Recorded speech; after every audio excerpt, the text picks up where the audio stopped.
I'm Al McFarlane. Welcome to Conversations with Al McFarlane. Glad to be here and glad to have you along as well. Today is a special program. It always is special, but especially today because we've got a good friend, a leader in community, an elder in community co-hosting today.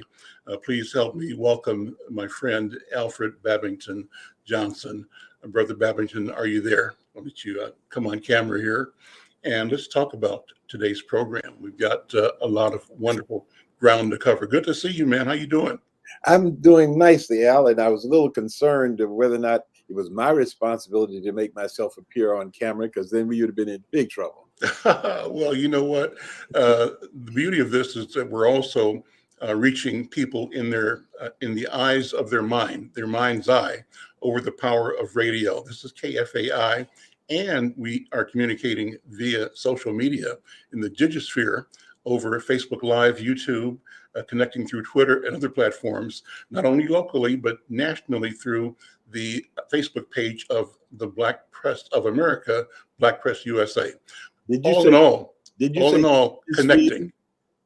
Did you say digisphere? Digisphere, digital sphere. That's right. That's a cool word. Cool word. Well, before we start, Brother Babington, I want to remind our listeners that this is Pledge Week, and Pledge Week means this is a time for you to support this marvelous work, the work we do here at KFAI. And you can do that by simply going to the website, kfai.org, and pledging. Plenty of gifts there. And, show your support. We'll ask you again at the bottom of the program or at the top of the hour. But we thank you for being a listener. We thank you for supporting KFAI.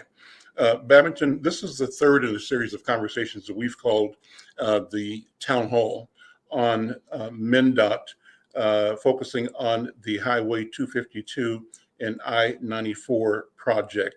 It's an important project, and it's equally or doubly important because you and I are involved in a way that, in a sense, we haven't been before, and that is partnering with the Department of Transportation to make sure there is awareness, engagement, access, understanding in our community. By our, I mean the African American community, the residents who live in North Minneapolis and Brooklyn Center, Brooklyn Park, along the 252 I-94 corridor. But let me start by welcoming you and have you talk about what we're doing together to help promote engagement and awareness.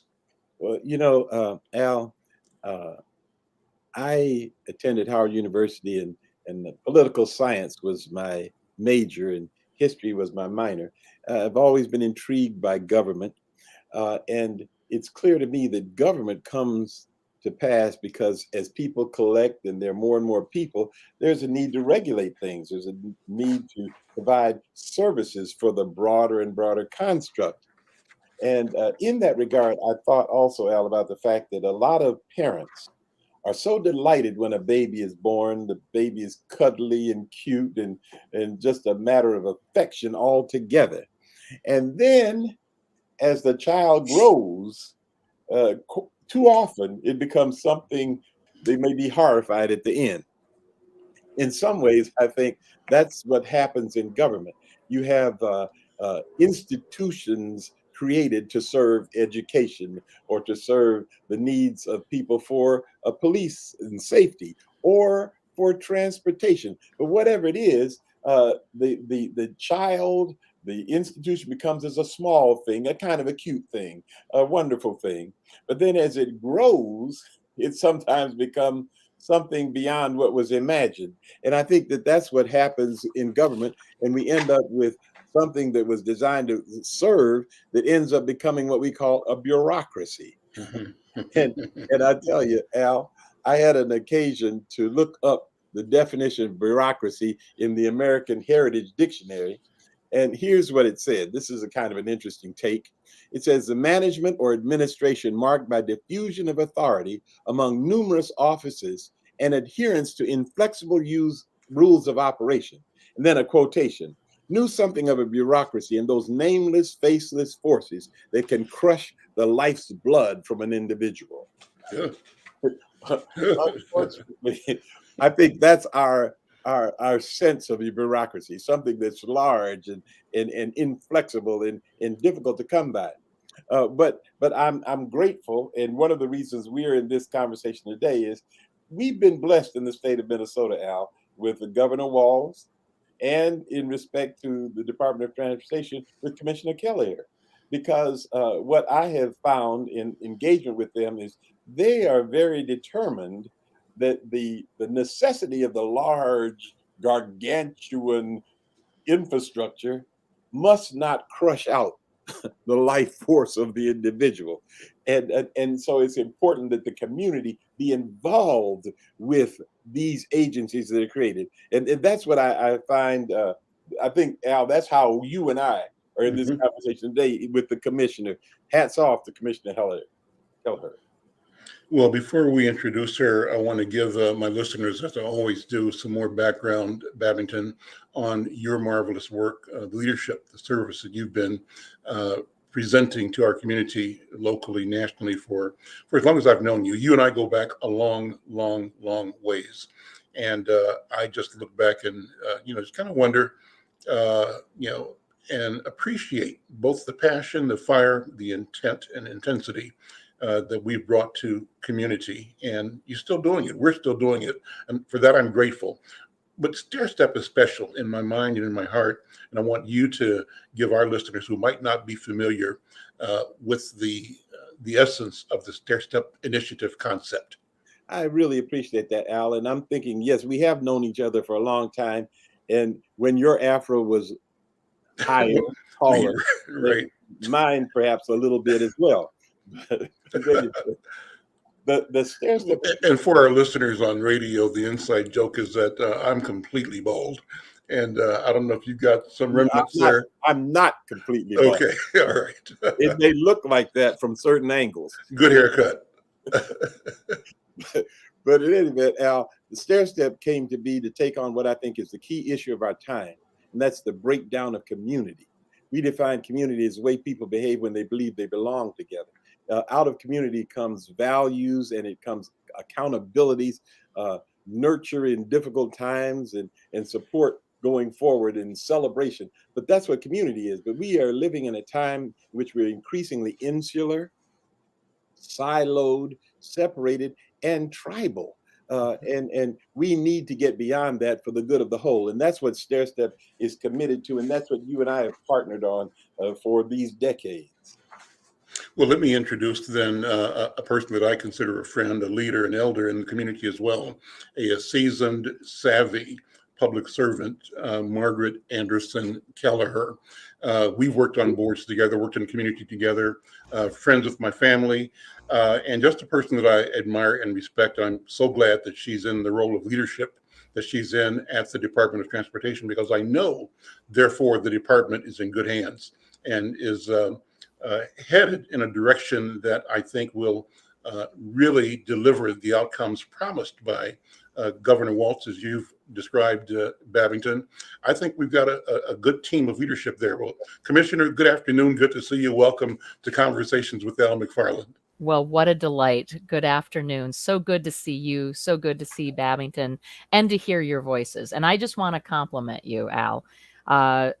In this last year, a year and a half, there have been several times when I've turned to you and your radio program, particularly through Facebook Live, to really understand more about community and about the effects of many different things, including George Floyd and what happened, the murder of George Floyd. And so I just want to thank you for all of that. I had a dog bark for a second. I really apologize for that. So I muted myself for just a second. Hopefully she'll calm down here. Well, I really appreciate that I get to be on with both of you here today and be able to talk a little bit more about what MNDot is doing, what we're doing differently, to talk about what has gone wrong in the past, especially in the area of transportation, and really talk about this very important project of 252 and 94 and how critical it is to get it right and get it more right than we have in the past, for sure. So, Commissioner, well, let's mhm, do this. Let's do MNDot 101 just to set yeah, the condition for the conversation. And in responding to that question or that request, if you would talk about the question of community engagement. What's the vision and the role for bringing yes. community into the work of the department? Well, we have a mission at MnDOT to plan and build, operate, maintain a safe, accessible, efficient, and reliable multimodal transportation system.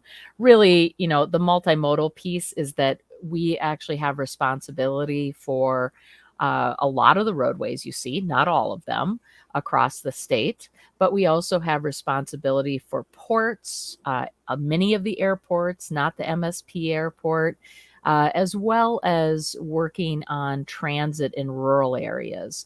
And it's really to connect people. It's really about connecting people to the people they love, to their family, to work, to all the things that we cherish, the things that Babington was talking about in Mhm. community.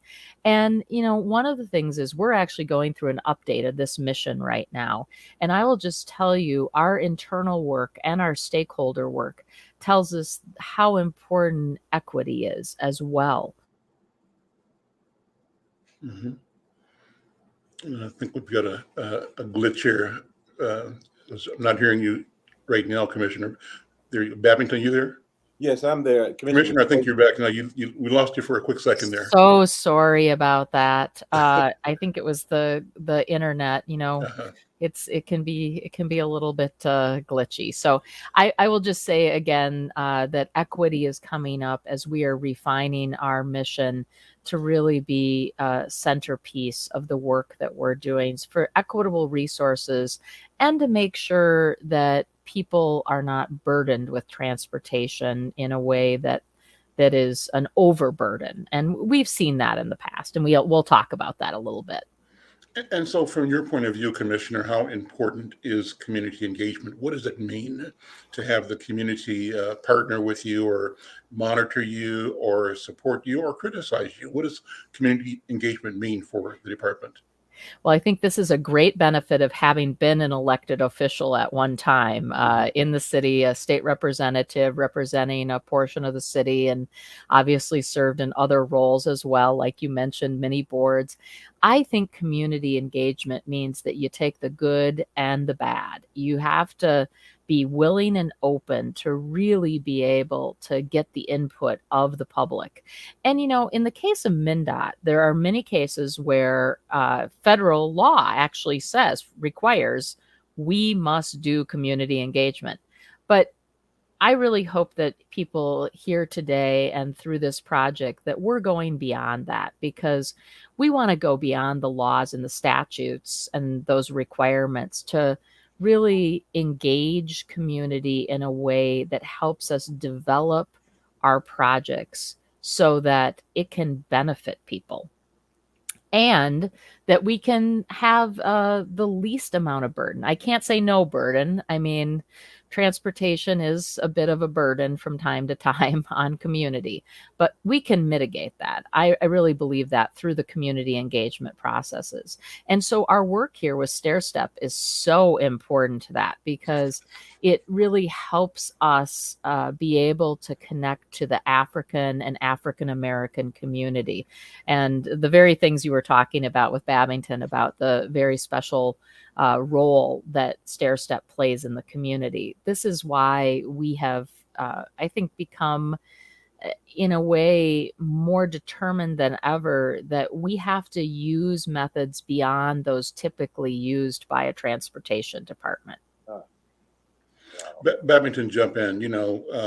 We chop it up in the neighborhood about our successes or sometimes the impediments to what we call engagement. We obviously have been and remain committed to the advancement of our community, of our people. And advancement from our point of view is simply being able to contribute and benefit from our contribution without undue, irrational barriers and distractions. And so we've talked about the question of the highway department. What are your thoughts in this area? How have we experienced bureaucracy, as you led off talking about it in this case? Yes. Well, there are sometimes things that are done to us in our lives that are done by people who have intention. You know, not everybody is a nice person. There's some villains roaming the earth, and some of the times we're in their crosshairs. There are other times when things happen, and it's a matter of unintended consequences. So that's a challenge as well. So when I hear the commissioner speaking, I have such extraordinary respect and affection for her because she's demonstrated her authenticity down through the years. But this is a large, unwieldy bureaucracy. And so, how do you actually allow the people to engage? Um, uh, and I think, Al, what we've talked about, and we've talked about it with MNDot staff as well, is that people are sometimes intimidated Mhm. to enter the process. Often, I had a little story. I don't know if we have time, but Al, at one point, my son, I was taking him around to Junior Olympics, and he was a track guy, and Mhm. we were down south, Commissioner, and playing this game where you catch a ball, you throw it back again before you hit the ground, kind of thing. And I did something to my Achilles, and I came away from that limping. And after a while, my wife insisted I go to a doctor. And I went, and the doctor looked at it. And he said, well, there's three possibilities. Either we're going to have to surgically repair your Achilles, or we may graft a piece from another part of your anatomy and place it there. Or he said, and it's like there was a drum roll, and you'll have to wear orthotics the rest of your life. And I thought, oh God, not orthotics. At the time, I didn't know what they were, but this language had me on the ropes. When I later found out what he was talking about was arch support. I said, oh, really? Couldn't you have said that in the first beginning? Well, the deal is, though, doctors, lawyers, engineers, and others often cloak themselves in language that others can't peer through, and it raises their value, but it prevents engagement. So sometimes the system itself, the size of the system, and the expertise of those at the table are things that prevent people initially from being at the table, and then over time you get the inertia of people just, I don't get involved. And they've rationalized that to themselves. But the bad outcome is that the decisions that affect their lives, they're not even involved with. So the commissioner has indicated a commitment to try to find new ways to break through. And we're very happy to be involved in that enterprise. Babington, you're being very kind and very, very gracious in your description of the challenges. I want to call our attention to institutional failure as well. And I think the thing that's in everybody's mind in our neighborhood is what happened in places like Rondo, what happened in places like North Minneapolis when 994 was created. And from our point of view as residents of Black communities, too often, and you said it kind of nicely, you called it unintended consequences. I'm not so sure of that. I think sometimes public policy has been pernicious and has failed us. And it's important, though, that we have this conversation. And this conversation is the right thing to do, and it's the right time to have it because we've got so much ahead of us that gives us opportunity to create models, possibilities for engagement that honor our knowledge, our stakeholdership, and allow us to contribute and be served by this entire process. Commissioner, I'm just throwing that out. Let you react to it any way you want to. Absolutely. Well, okay. So first of all, I should have mentioned at the beginning when Babington said he was a political science major and a history minor. I have the Meard degree in college as well, and I think that's important in this conversation because what you just said, Al, is so important. I too, in studying the history of things like I-94 through the Rondo community, 35W through South Minneapolis, I-94 going north to what is now 252 and beyond. You know, there was a history in the highway departments across this country, and my colleagues and I nationally have made recognition of this through a process of passing a resolution through our association to acknowledge that communities were really seen, Black communities, other communities of color, Native American communities, because they were low political power and because they were often low economic power, that they were seen as a easy way to move this interstate highway system through the United States. And of course, it brings benefits, but it also really ravaged community. It took away Black wealth. It took away Native American wealth. It took away Asian American wealth. And we have to acknowledge that Latino wealth. We need to say, this is not a history to be proud of. And we're not going to do it that way again. We're not going to continue to, because someone has a different economic status, because someone is racially different, because they may be different in other ways, we're not going to run this road right through their community. And that's a huge acknowledgement by this, I think, as Babington says, the bureaucracy, but also the industry, because, you know, it is kind of an industry of transportation that supports these things. And so that's one. I'm going to go back to why we're partnering with Stair, because we need to be able to have those authentic relationships and conversations in community, to be able to do better, to be able to make amends. And in the context of really the 252 and 94 environmental impact statement, the study area is really within some of the very most diverse communities in the state, running up I-94 through North Minneapolis, along the river, into Brooklyn Center, which is one of the most diverse communities in our state right now. I just think it's important. And I also want to just also acknowledge this importance of plain language as we go forward. I'm a non-engineer. And coming to MNDot, I have a similar story to the story about your Achilles.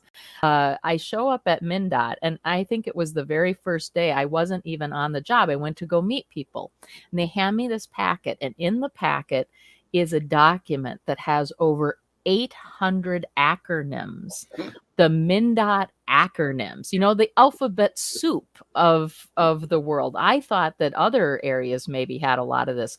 So what I did, because I thought, wow, I'm going to be in these meetings as the commissioner, I need to be able to at least understand what's being said.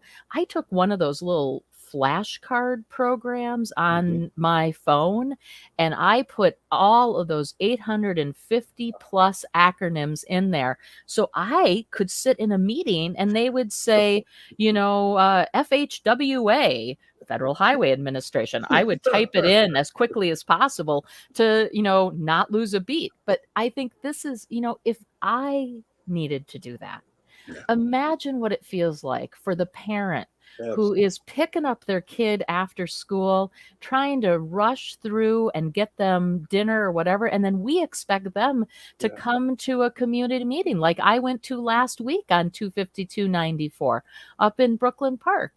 And so I just share with you, like, I bring that to the job, that it's really important to be thinking about that plain language, to be thinking, remembering what it was like when I had two little kids and, you know, struggled to do work and get them fed and make sure they were safe, but also go to a community meeting. I mean, oh my goodness.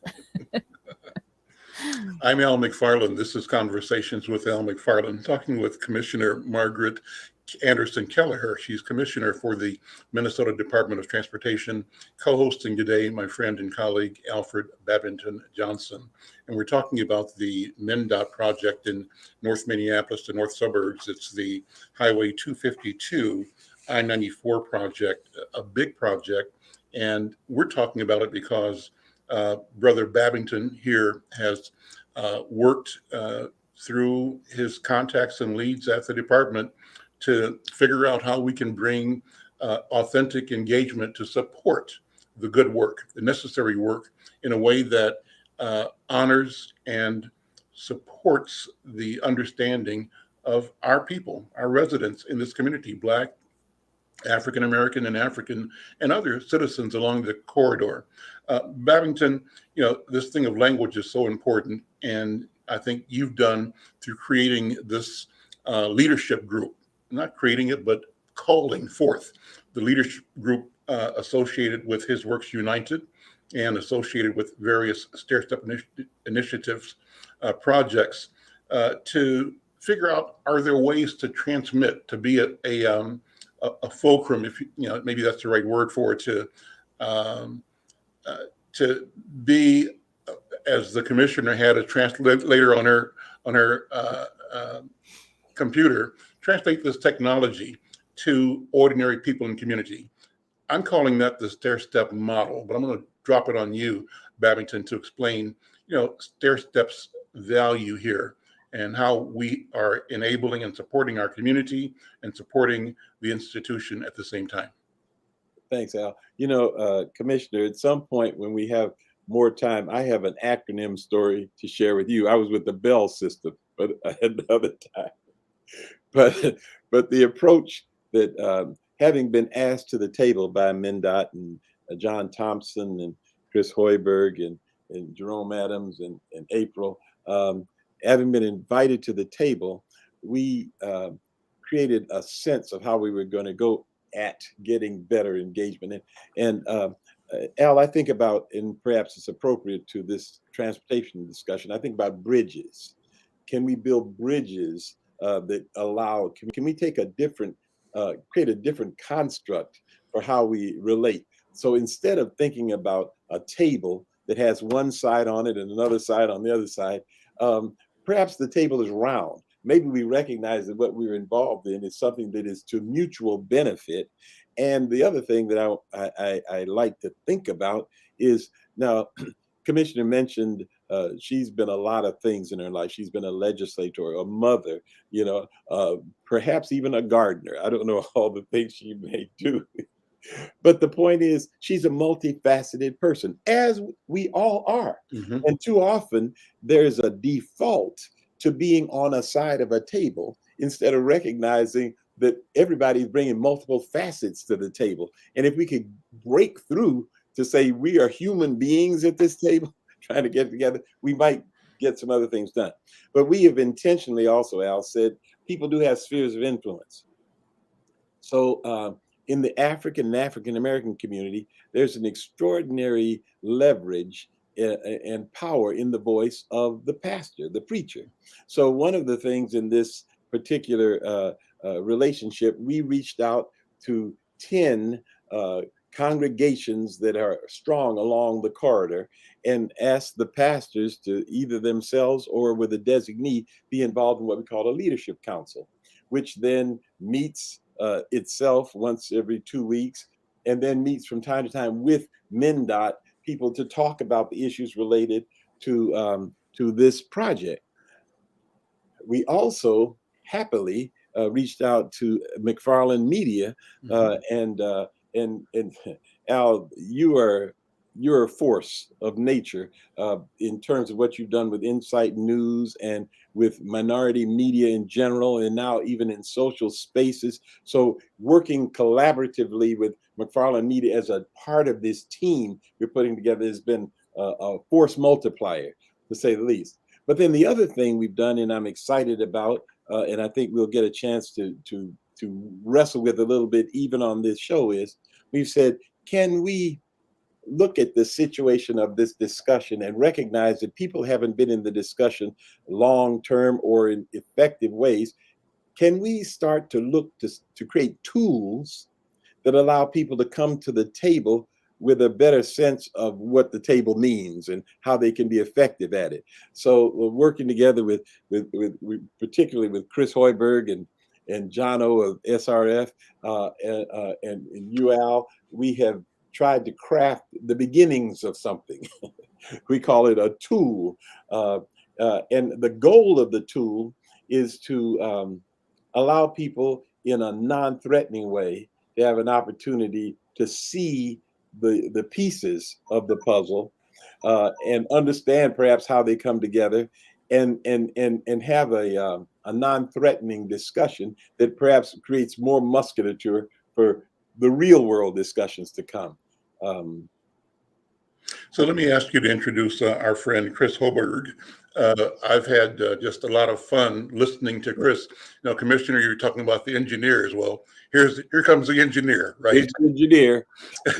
And but I just have mad respect for this engineer in particular, but the profession as well. Yeah. I'll say this: my son-in-law is an engineer, and they just have a method for looking at the world that just makes all the sense in the world. So, Chris, again, hats off to you and your team, and the earnestness, the seriousness, and the methodical nature of how you approach everything. It's amazing. So thank you for being in this program. Thank you for guiding this relationship between the Stair Foundation, McFarlane Media, and MNDot. Babington, talk about this idea more and bring Chris into it, if you would, on how do we create ways for our ordinary people, ordinary citizens, to understand, to plug in, to reflect, to demonstrate what equity means by our action, by our involvement, by the invitation to us to be involved, and by the ease with which we can both understand and offer ideas.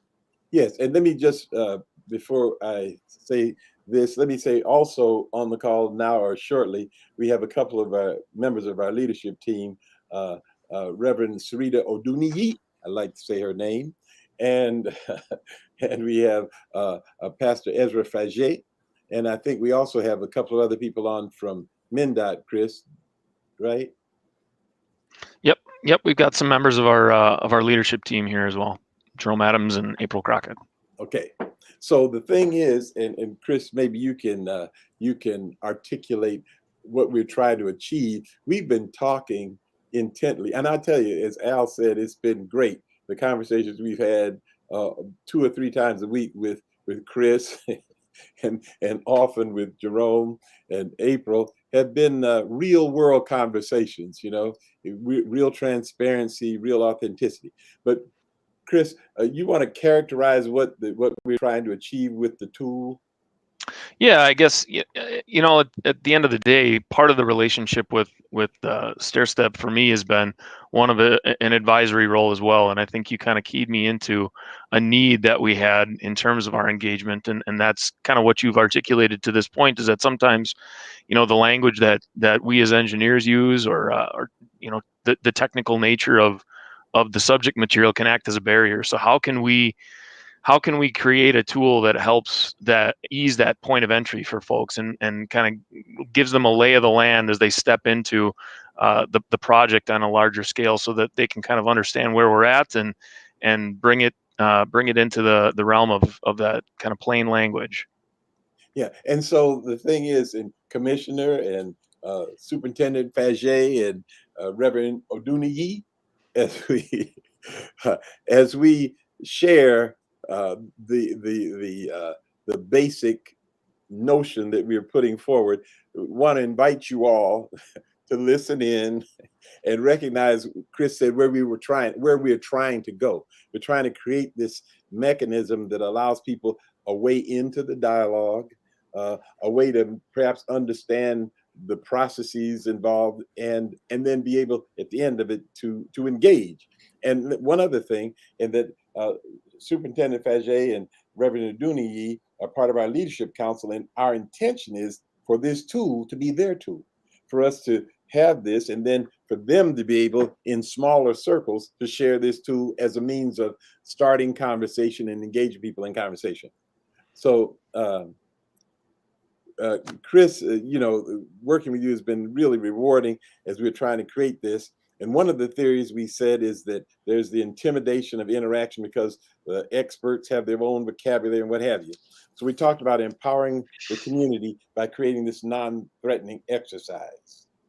Okay, shall I just go for it, Chris? Or no, please. Yeah. Yeah. I just say, again, it's trying to increase access and increase people's ability to engage and participate by taking out some of that mystery, right? And I really think it kind of boils down to, or the goal here is to walk through kind of an example problem in a transportation realm, maybe in a familiar world, and to kind of step through 4 basic steps of problem solving. Really identifying the problem first and foremost. What are you looking to solve? Figure out what different possible solutions there are that might improve those problems that you're trying to solve.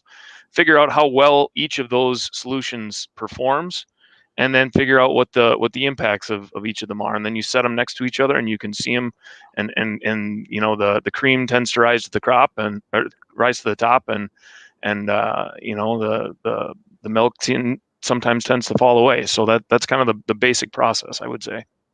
Okay, so I'll have at it.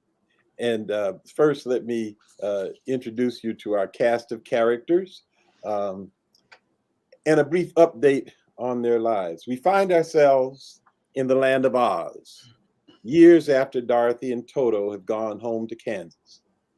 The roadway system faces new challenges. The Oz Department of Transportation is conducting a review of the situation. Interestingly, some of the original Yellow Brick Road warriors are still very involved in the transportation issues in the land of Oz. Here's a brief update on their lives. The Scarecrow operates a very fertile farming enterprise from which he provides 70% of the corn for the county. Feed trucks are often seen going and coming from his farm situated on a yellow brick road. If situations call for any expansion of the yellow brick road, the Scarecrow may have some of his cornfield taken. Our buddy, the thin tin man, runs a thriving tin shop and is the largest employer in the valley. He and his employees drive automobiles on the roads of Oz going to and from work. The Tin Man shop is close to the place where the yellow and green brick roads cross one another. Improvements made to the intersection could benefit the Tin Man and his shop. The Lion, formerly known as Cowardly, is semi-retired. He takes the bus to his part-time job in the forest in the county.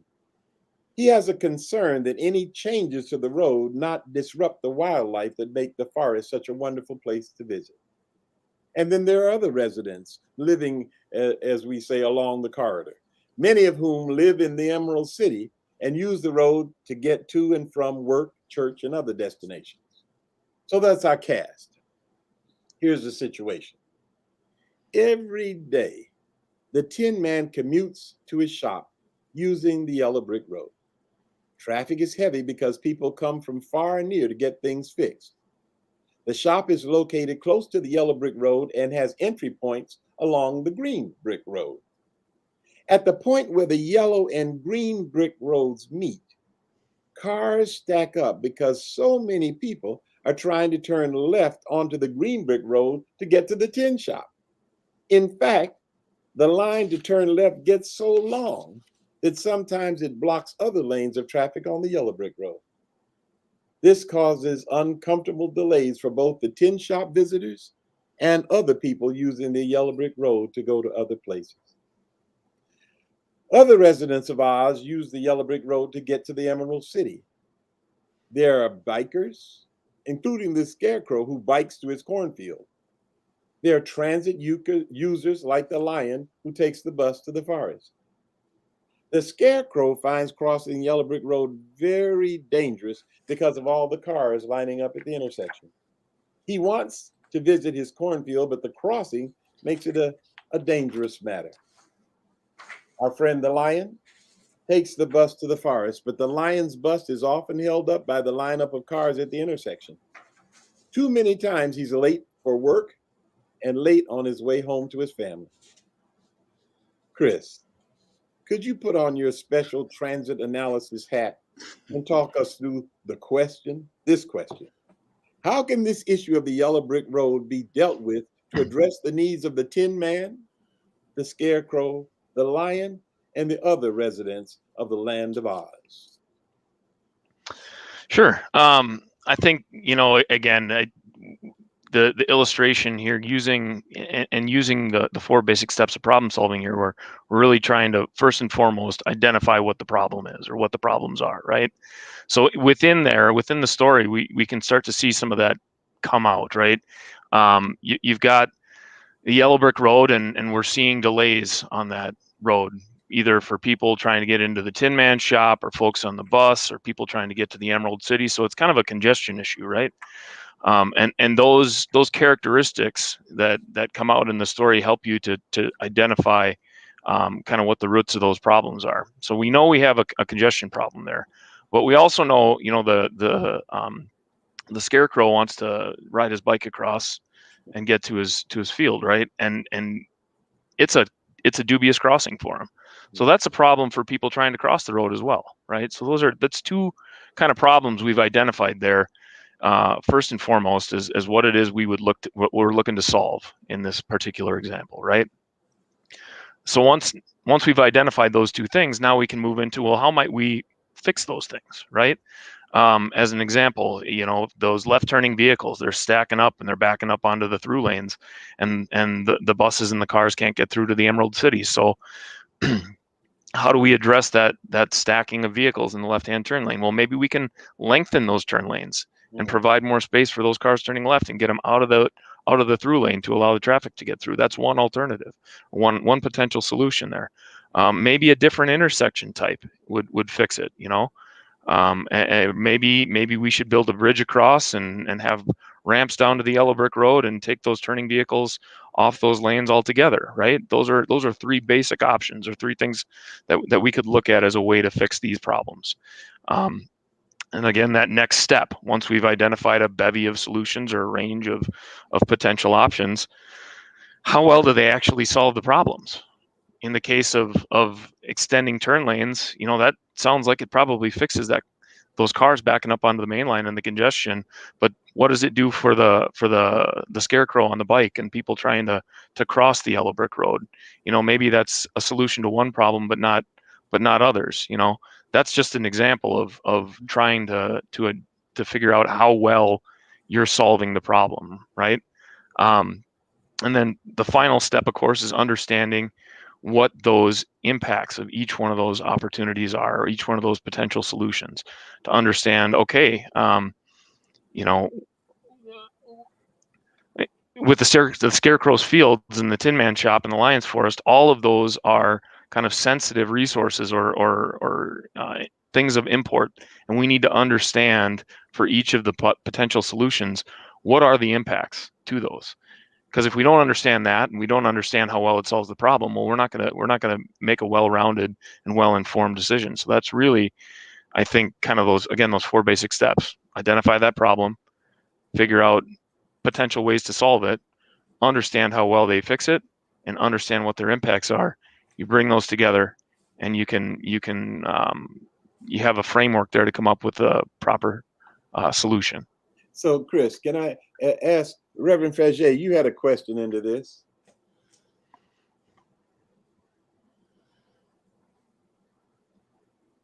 Is he still on? AZ, you can bring him on if he's there. Yeah, we need Faget and Oduni, everybody else on if we can. Okay, yeah, bring everybody back in, AZ. Okay. Here we go. Hello to everyone. Yeah, listen to Chris, the steps in identifying the problem and offering a solution. My concern is dealing with people. When you offer a solution, there are always trade-offs. How do you decide who gets to win? Because to each person, their own personal, unique situation is more important than anyone else. Yeah, and it's a great question. I'd say hopefully, first and foremost, we come up with a project that benefits everybody, and solves the problems that we've identified. I think when it comes to those impacts, first and foremost, we want to avoid them if we can. We want to minimize them and mitigate them after that. But understanding those trade-offs is really part of this process, right? And once the impacts of a potential solution start to come into focus, We look at it through our evaluation criteria. It's just a series of different metrics that we identify to help us measure performance and impact. And you start to see which criteria differentiate each other amongst those solutions. So it's something that you kind of have to step through the process to see how that manifests itself and how that decision gets made. It's not something that I can really articulate in the here and now and say, well, this is how we figure out, again, kind of who wins and who loses. It's more about understanding what those impacts are, what their magnitudes are the resources sensitive, are they not, can we avoid those impacts, can we minimize them, can we mitigate them, that all kind of comes into the decision making and helps us understand what the best performing solution is and how we can address the impacts that come along with it. So before some of this we can circle around on, but Reverend Aduni, what was your thought? Yes. Are you all able to hear me well? Yes. Okay, awesome. I'm kind of building on superintendent's question. What are the ways MNDot can make sure the voice of other community members that are not shop owners is heard in this process? So I think some of this goes back to the commissioner's points on public engagement and the importance of it. I think speaking for the project team, I think we're constantly looking for ways to connect with people on this project. Whether that's at public meetings, we've had a series of both virtual and an in-person one over the last couple of weeks, where we hope people have the ability to join us for those and can engage. We try and do what we call pop-up meetings, where we have a little booth or a stand somewhere where people are going to be, if that's a farmer's market or a community festival, or even a Saturday at the grocery store. Anywhere where we can meet people during their day and just kind of plug the project and say, hey, this is something that's happening, and here's where you can find more information, and this is how you can get involved.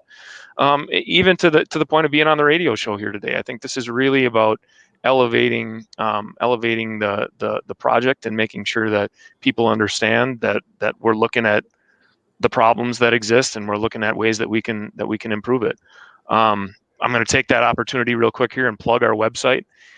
Do a quick Google search for MNDot 252 and you should be able to find our website. We've got right now an online open house. It's right at the top of the webpage, so I'd like to encourage everybody to take a look there. But to answer your question, Reverend Oduni, we're always looking for new ways, and this is an example of that.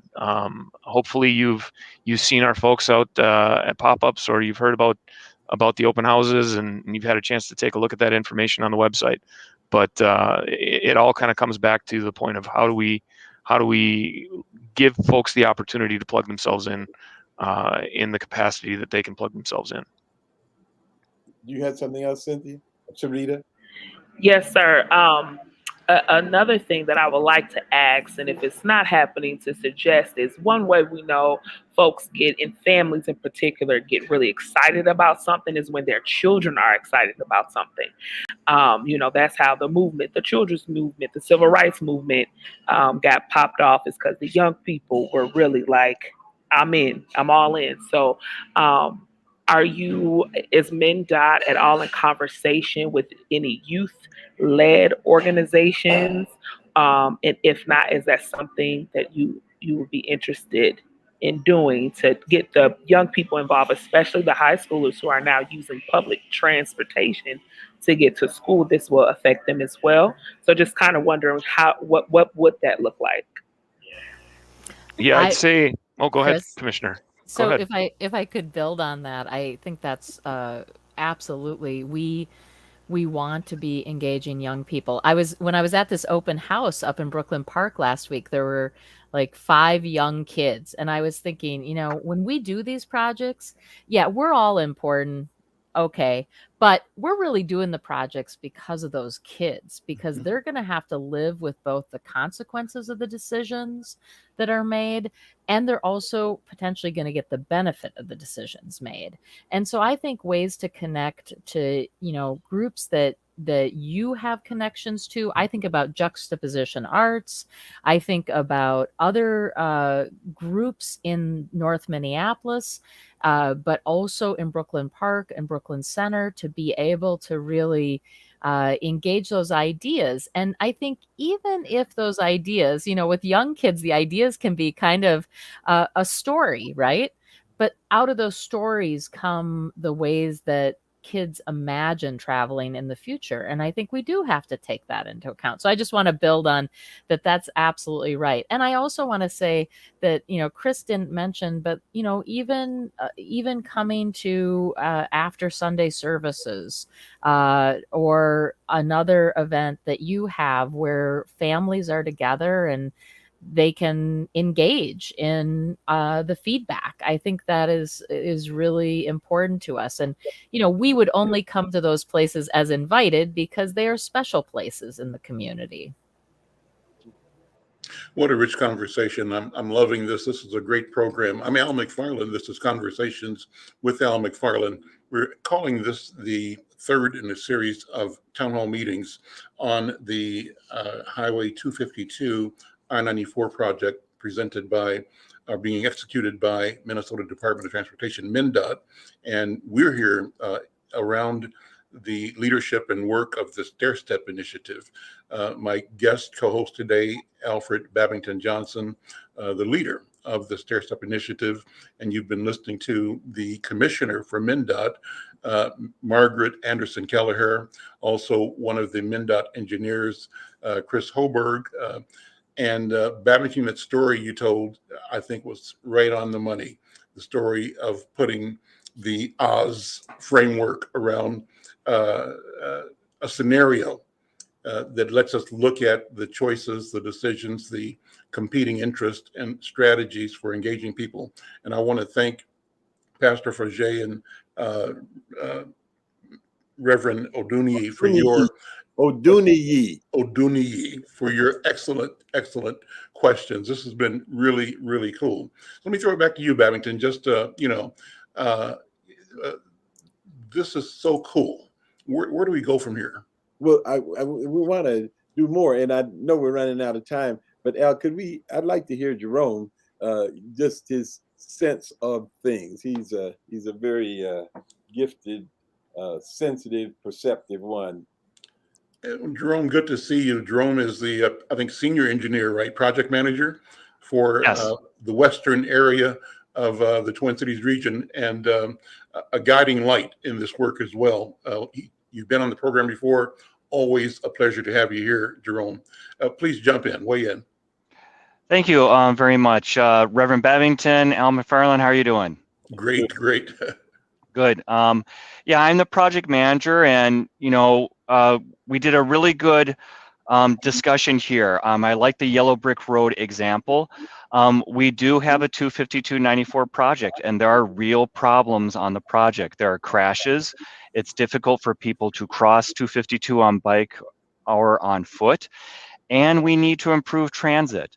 And this project is in the cities of North Minneapolis, Brooklyn Center, and Brooklyn Park. And we need to make sure that we build a project that works for all three cities. And yes, one of the conundrums in life is there could be negative impacts. And so this process to look at the alternatives will take the next 3 years. We would like you to join us. We will carefully look at the benefits and impacts of those alternatives. And yes, we want your help to figure out how to reach people that historically government and MNDOT somehow keeps missing. We spend money on public engagement, and yet we still keep missing people. And I'm really happy about this partnership and that we are able to reach more people. Thank you. Babington, go ahead. No, I'm just, thank you, Commissioner, for who you are. As I said earlier, you and the governor set a great tone. I hope we can continue to go forward. Been delighted by our engagement with the MNDOT staff, Chris, solid as a rock, April and Jerome, good people, and the leadership group. And I think, Commissioner, a couple of things we want to really drive forward to, and 2 words I want to use in respect to our community every time, are capacity building and empowerment.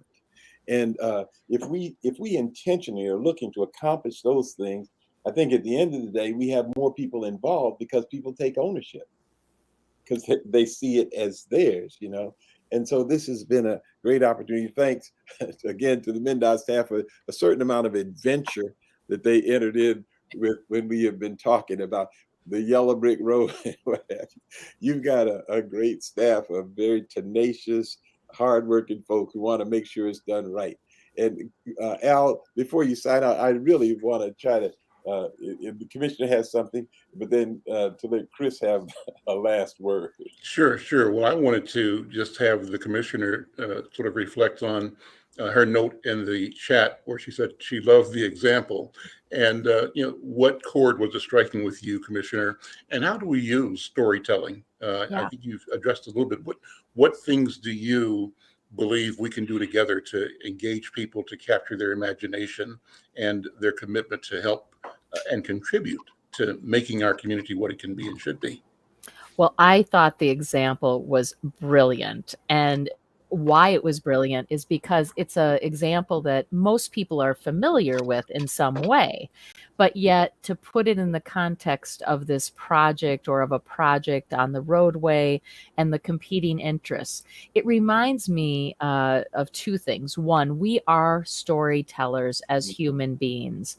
Mhm. Story is so important to us.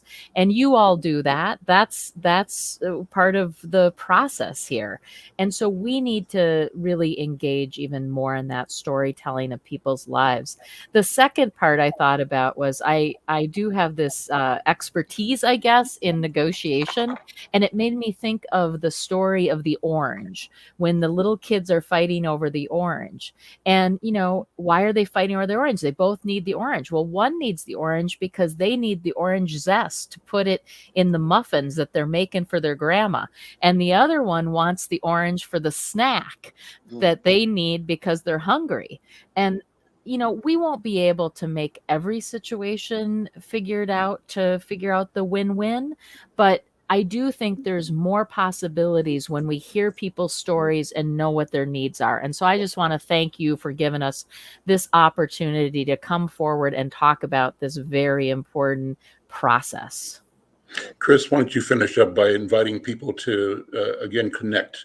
How can people either come to an event or at least learn about the ongoing opportunities at the department? Yep, absolutely. Best thing to do, I'd say right now is again, you can do a quick Google search for the MNDot 252, and it should be the first link you see. Otherwise, I guess we could put a hyperlink in the chat here. Maybe Al, you can share that with your audience. But there's a place there on the website where you can provide comment. You can sign up for email updates. That's a great way to be plugged into any new events that are coming up as we go along. But stay tuned and come along with us. Great, great. I'm Al McFarlane. This is Conversations with Al McFarlane. What a wonderful show today. Delivering, I think, as we always promised, a robust conversation about our community. Special thanks to Commissioner and your team at MNDot, to Brother Babington and the team in the Leadership Council. Thanks to the station KFAI. I'm going to turn it over now back to the studio because between now and the top of the hour, we want to have a pledge reminder. This is Pledge Week. We need you to support the station by contributing. So Mason, if you're there, I'm going to hand it over to you. And again, thanks everybody for being here today. I'm Al McFarlane. We'll see you next time. Very good. Thanks, Al.